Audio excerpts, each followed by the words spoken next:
কবি জীবনানন্দ দাশ।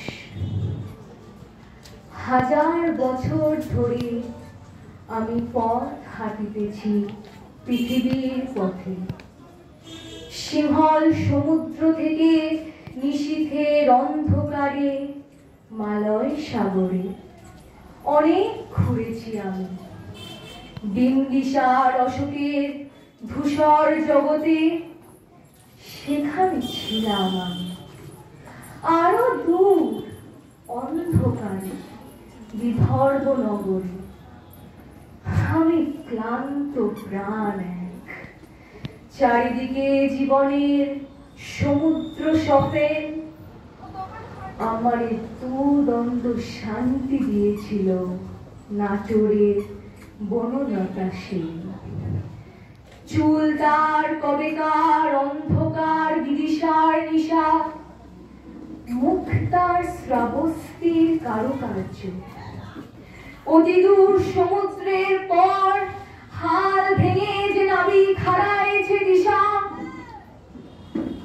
সবুজ ঘাসের দেশ যখন সে চোখে দেখে দারুচিনি দ্বীপের ভিতর, তেমনই দেখেছি তারে অন্ধকারে। বলেছে সে, এতদিন কোথায় ছিলে? পাখির নীড়ের মতো চোখ তুলে নাটোরের বনলতা সেন। সমস্ত দিনের শেষে শিশিরের শব্দের মতন সন্ধ্যা আসে, জানার রৌদ্রের গন্ধ মুছে ফেলেছি। পৃথিবীর সব রং নিভে গেলে পাণ্ডুলিপি করে আয়োজন, তখন গল্পের তরে জোনাকির রঙে ঝিলমিল।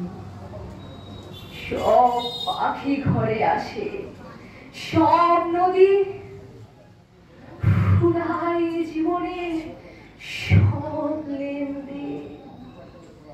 থাকে শুধু অন্ধকার, মুখোমুখি বসিবার বনলতা সেন। নমস্কার।